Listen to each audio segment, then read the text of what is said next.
Good morning, everybody. It's a beautiful day. Obviously, I'm still in my jammies. The Empress allowed me to sleep in today till 6 o'clock. That is like for you all to sleep in till noon. And I'm getting this feeling that the Empress is happy with what's progressing with Lucy. Just wanted to give you an update. I've been communicating with someone who's been doing some incredible work and really investigating.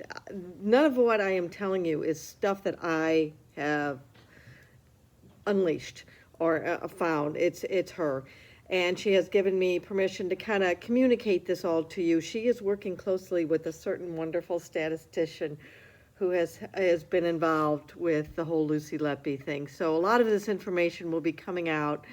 And it's been posted already on Facebook and various Twitter things, so you have access to it if you want.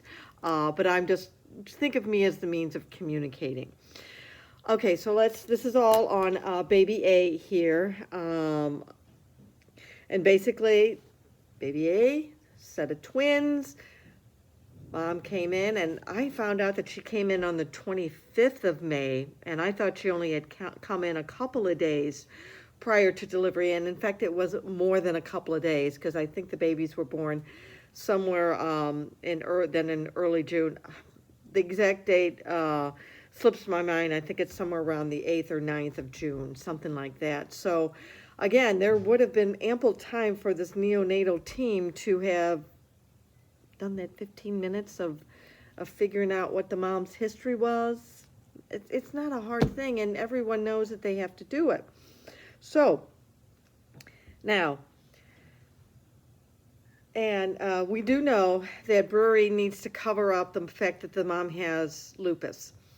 And so he's doing a series of reports, presenting them at certain boards, having people put in certain data, and it's all a cover up on the level of, probably to me, it's worse than Watergate, because there's a dead child in relation to here.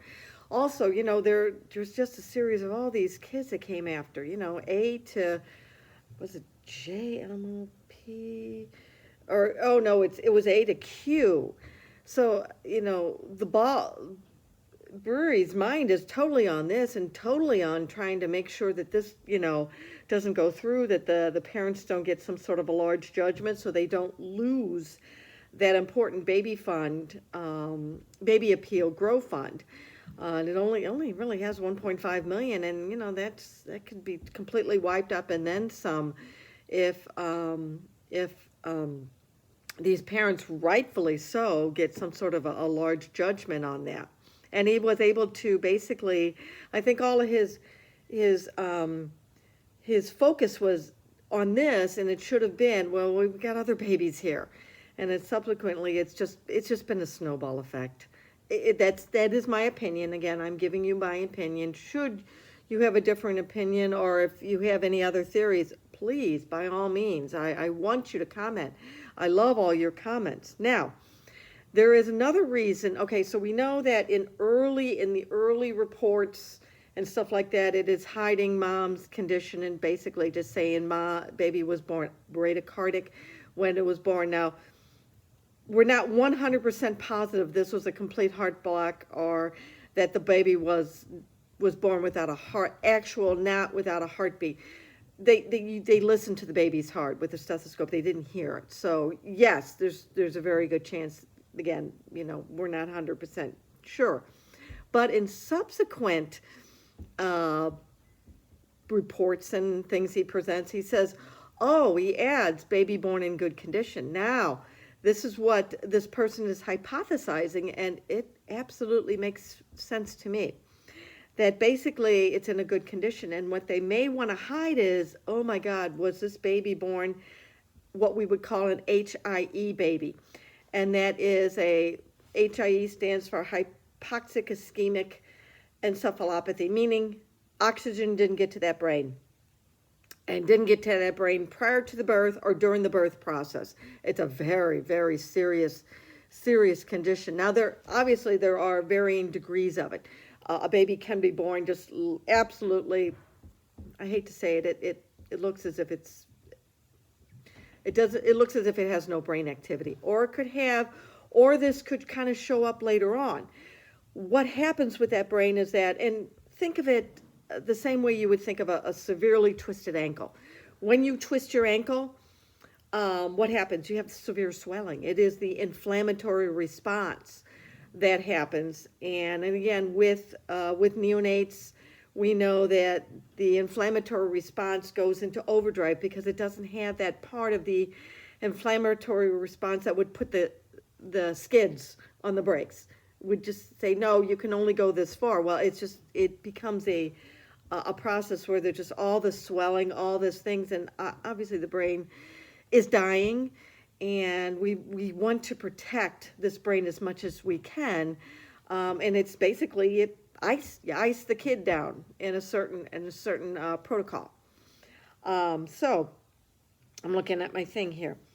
So now what is happening later on, we're finding out, and we don't know exactly when it was, but in one of the meetings, the executives are saying, oh, we're anticipating some sort of a claim from the parents on another baby, on a baby that came prior to baby A, which happened in April of 2015. Baby A was June, I think the date of death was June 8th, 2015.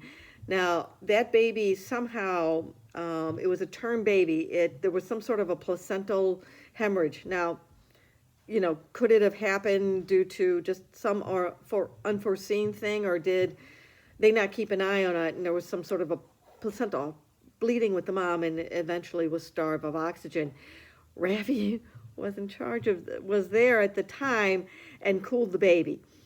Did he do it correctly? Oh, God knows. Now, Brearey, of course, always says he does that.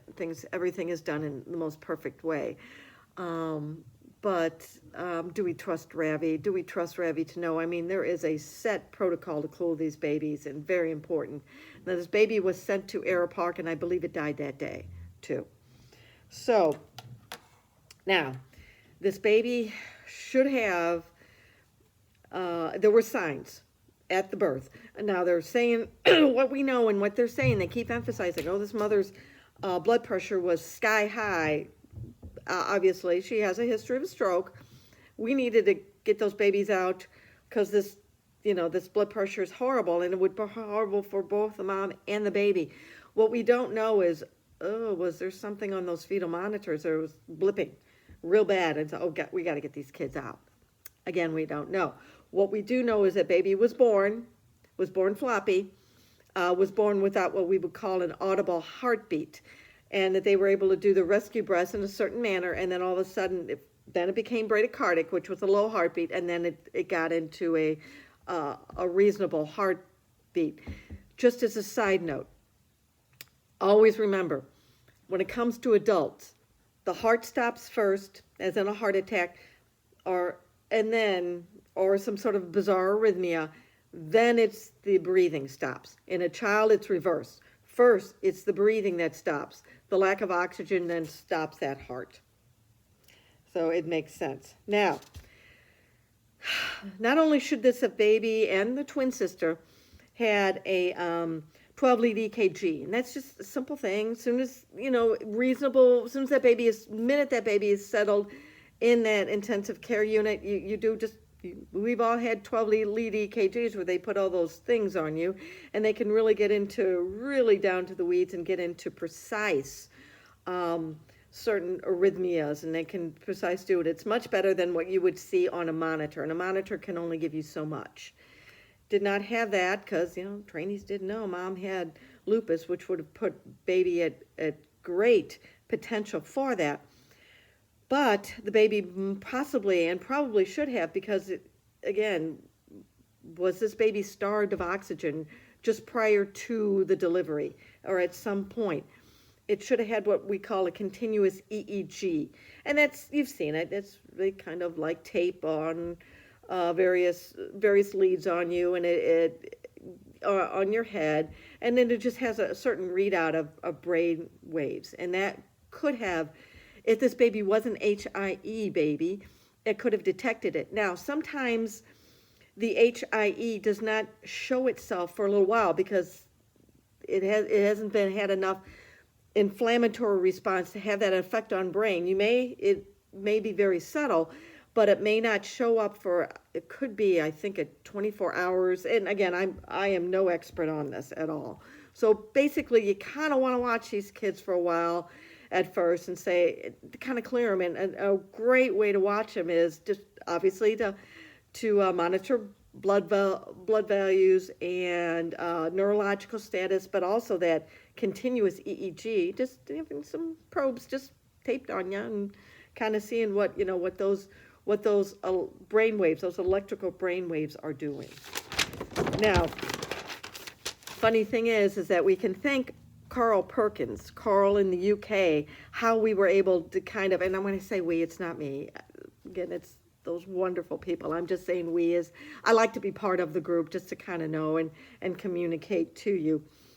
Carl in the UK on YouTube, he attended Thirlwall for a short period of time, and he noticed, hey, all of a sudden something was put up, and Lady Thirlwall went, oh, we got to redact that, take that down. And he's like, does anyone know what this health condition is? Okay, that kind of alerted a lot of people. In addition, there was something put up on Thirlwall, and I think it was taken down. But you know how things are mysteriously put on Thirlwall and then taken down? Maybe we might have some sort of an advocate for Lucy that has connection to Thirlwall. Well, Erin Powell, who is the manager, she's had to make several reports too. And one of her reports says that mom had something called SLE. That's just an abbreviation for lupus that we know. So again, that's how we know it. Now, oh gosh, I'm trying to say this in the most delicate of manners. And so take heed. Take very concern. Let's have all our focus on mom. When you have certain autoimmune conditions, the body attacks itself essentially, and that's what SLE is, and APS is. There's certain other whole myriad of lab blood tests that could come up as what we would call false positive, meaning that says, oh no, you have this condition. But in reality, that's a false thing. They don't. It's just their wacky immune system causes this particular lab value to make it appear on that blood test you have it. And what you have to do is that's just an alert that says, okay, we have to then look at subsequent blood tests to rule this out. And it's a known thing that happens. Well, the mom had some sort of a positive test that would be, well, it wouldn't be something that you wouldn't want the world to know, and reasonably so. But it's something that there probably wasn't enough time for them to do the subsequent blood tests in order to rule it out. And by all means, this was false positive. This definitely was ruled out. But they have to do certain blood tests all the time, and rightfully so, for certain conditions that you could pass on to the baby if you would get this condition right prior to birth, and if you would give the baby antibiotics immediately, it's going to thwart some devastating conditions on the baby. And the babies were given a certain type of antibiotic, rightfully so, prophylactically, and until we can confirm, which, let's face it, it does. Now, obviously, you're going to want to hold this. Well, it's looking like, in our opinion, that Thirlwall, of course, is hiding that lupus as a way to, let's protect mom. Let's protect mom. Well, what they're doing is protecting Brearey. And I am wondering also if maybe Judge Goss would have caught wind, or they would have told Judge Goss, and rightfully he would have said, oh, let's do what we can to protect mom and protect her history because of this. You would. A human being would. Well, was he tricked into doing this by the prosecution too, and in order to protect Brearey? We don't know. And again, please, if any information comes out about this mom, treat it with the utmost respect. This mom deserves the most respect we can give her and everything. And poor mom has been through hell. Now, she came in on, May 25th. The baby ended up being delivered, June 7th. and then dies June 8th. Well, why wasn't this mom transferred to Liverpool Women's Hospital? Well, there may be some really good reasons for this. Now, obviously, babies, once they were born, should have been brought over there. They should have at least called Liverpool Women's Hospital and said, hey, we got a situation here. This is beyond this. I don't even know if they had the capabilities of 24-hour EEG monitoring at the Countess of Chester, and rightfully so. They're only a certain level. This is the kind of equipment you wouldn't have everywhere. You would have it at these high level neonatal intensive care units. So why was she then born at Countess of Chester? Well, her obstetrician, and by all accounts, the obstetrician has been following her in her entire pregnancy. There's no real red flags that anyone is seeing on this woman, and she was consulting with with the experts of this mom's experts for her lupus and her APS in London, and the beautiful plan was written up and said, okay, she's gonna move down there just so she can deliver down there, and she can be close to her experts, and babies can be close to Great Ormond Street Hospital. And of course, mom's blood pressure shoots up. I'm assuming her lab work shoot up, and there was just, wow, she was a week or two away. No, you got to go right now. You've got to be monitored at the Countess of Chester. So why did you not transfer? Well, there might be a very good reason.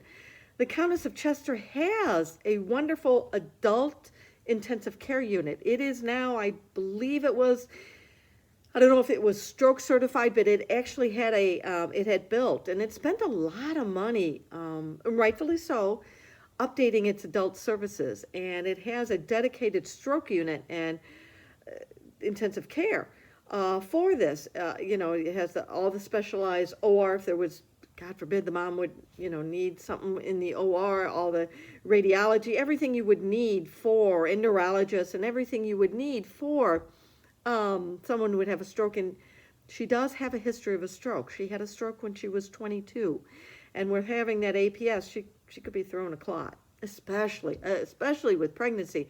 Pregnancy, even under the best circumstances, you are at much higher risk of throwing clots, pulmonary embolism, strokes, whatever. I mean, it's one of those things that can kill you with being pregnant and delivery. And Liverpool Women's Hospital, well, It is with women. It not only does it do deliveries with women, and the neonatal intensive care unit, which are very wonderful, high functioning. But what it doesn't have is a very good intensive care unit. It'll say on the website, oh, we have an intensive care unit. No.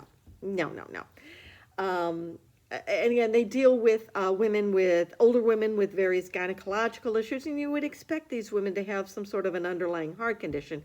What it has is a unit that we would call in the United States a step-down unit or a telemetry unit. It's like a regular floor medical thing, but just a little bit up. It can give, I'm just throwing this out, certain drips of medication, heart medication, like an amiodarone or a cardizem drip for if you would have something called AFib, or if you were in congestive heart failure kind of situation. They would expect with older women and going under severe gynecological issues, especially with cancer. Heart failure is something that could do it, and you can give them something called like dopamine and dopamine. And what you want, this is dripped in, you want a very good telemetry monitoring, very good cardiac monitoring on this. And this is something that you could do, but it doesn't quite reach the level of what we would say an intensive care unit, a real intensive care unit. Now, there has been a lot of angst in the community in Liverpool. Like, they don't want the Liverpool, there was some thought about, let's tear down the Liverpool Women's Hospital and kind of attach it to something called the Royal Hospital, which would have an adult intensive care unit. Because if you do need an intensive care, a true intensive care, that level of an intensive care, where you got to go past that telemetry monitoring, they have to toss you over to the Royal, which unfortunately doesn't have a neonatal thing. Now, this Liverpool Women's Hospital, my understanding, it's beautiful. It's fairly new. The community loves it. So there is a real a real angst in the community as to just getting rid of it. And I can understand that too. But my thoughts are, okay, you've got this telemetry unit. Well, why can't you just take a couple of these beds? And there's some more equipment you would need for a higher level intensive care thing. There's certain arterial lines, and there's certain like continuous, like blood pressure, continuous monitoring, very, very important things that you would do. So there is some equipment you would need. But I think maybe one of the reasons they don't want to do that is that you're going to have to pay for that level of nursing that can do all that, but also you're going to have something called an intensivist physician. Think of a GP or adult internal medicine thing that is specially trained in the intensive care situation, just like a neonatologist is specially trained for the intensive care part of a baby. This would be for the adult. And the whole NHS just seems to wants to keep its labor costs down. So that's just a hypothesis I have. And another hypothesis I have is that maybe Yaxel didn't want to, at Liverpool Women's Hospital, take this woman on, these babies on, because remember, they're multiples. Liverpool wants to keep their multiple levels down to keep their statistics too. And again, these are kind of high risk things. They want to do it. Again, that is just my opinion, my theories. Please add if you have anything else. Now, okay, so this baby was born. It was born floppy. It was born without a heartbeat. Again, they were able to resuscitate it. They brought it into the neonatal intensive care unit relatively quickly. Let's think 8:30ish in the evening, kind of around there, along with the sister. Didn't get that 12-lead EKG. Boy, if we would have only had that continuous monitoring that brain, that would have been wonderful. And if they would have figured all these out, again, there was not enough trainee doctors involved with this too. Had mom's history, we definitely would have given this, each baby would have had one nurse. And the poor nurse that had this was very inexperienced, relatively new. She had both of these babies. So again, how well can we keep an eye on these babies? Now, what's coming out is that there are various lab values that are coming out, and with the blood gases. Now, one of the levels is called a lactate, and a lactate is basically a byproduct. Something's going on. If it elevates, it means that something maybe like a metabolic acidosis is coming out, and what that means is that the individual cells in the body, this could be the brain too, is not getting what it needs, oxygen, whatever. And what it does, it's putting out an acid, okay? That's acid, the byproduct. That is causing the blood to be acidic.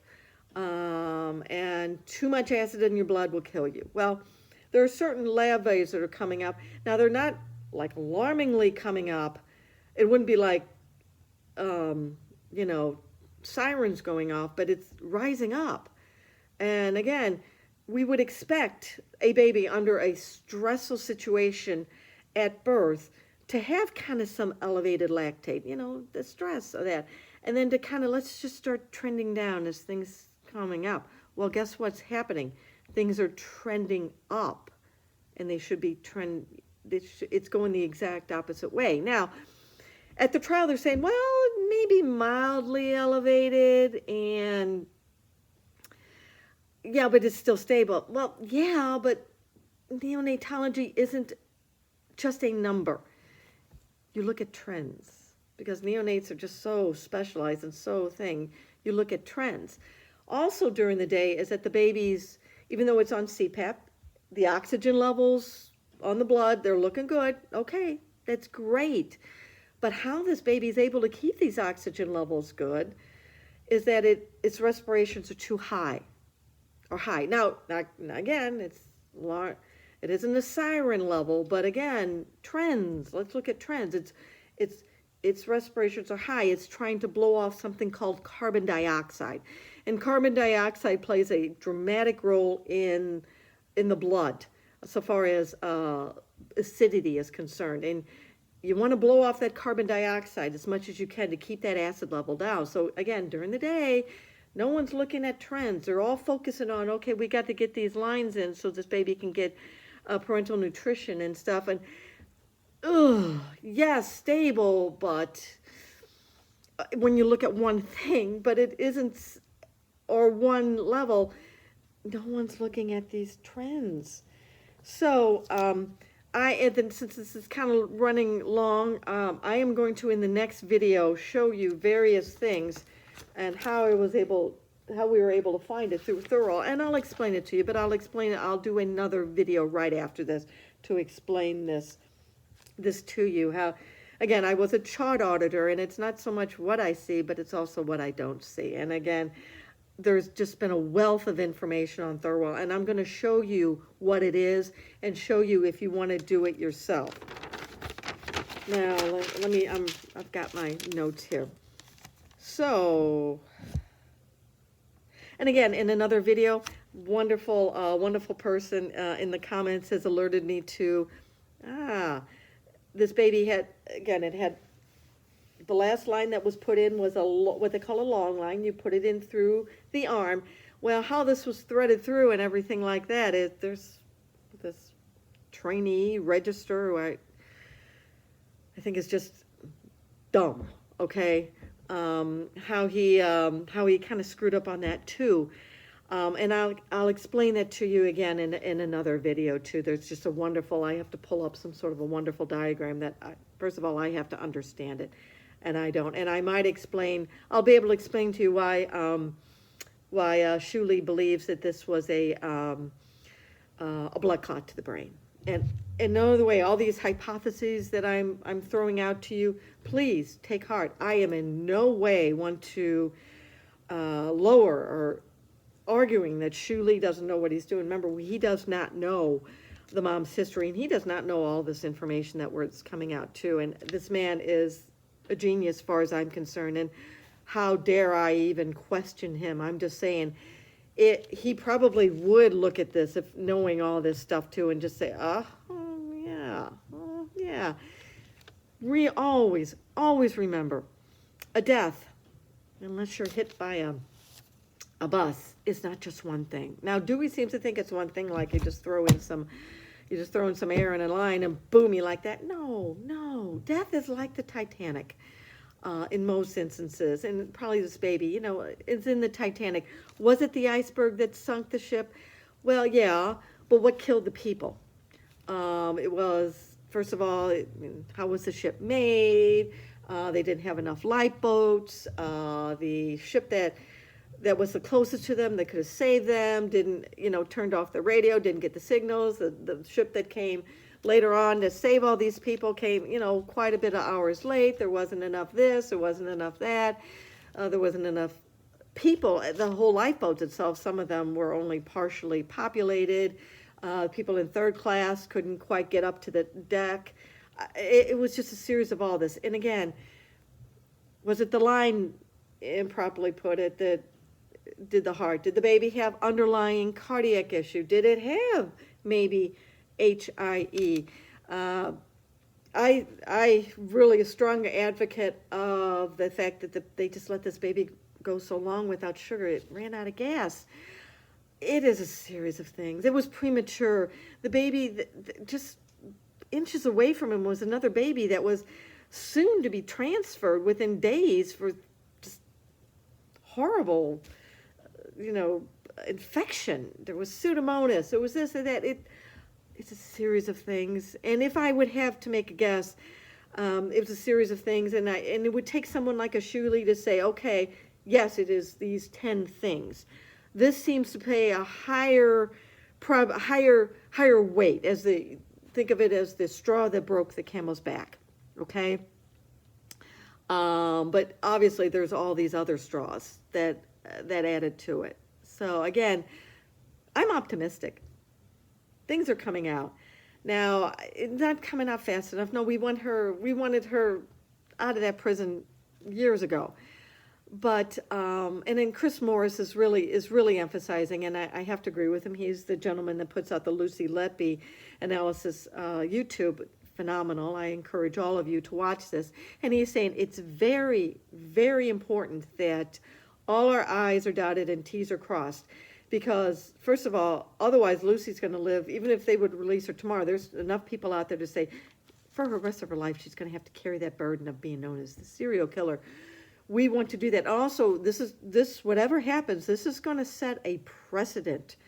And we don't want true serial killers released quickly. We want the system to go. And again, Mark McDonald, no, he's not moving. People do want him to move quicker or do this magic. He's doing what he can, and he's working within the system. That way, no one can ever come back and say, no, he's laying it so everything's annihilated. So please leave a comment, date me. Anything else that comes into your brain, I don't care what it is, just something's popping in my brain. It could lead me down another wonderful pathway that I could lead that down and we can work together. And, Operation Ostrich with its head in the toilet, I think that's appropriate. So, and again, the Empress is happy. She's being good to me. I think she's now starting to think, she's focusing all that feline energy across the pond at Brearey and Ravi and all those other nasty things, and giving me a break. I'll definitely take that. So, bye-bye. Take care.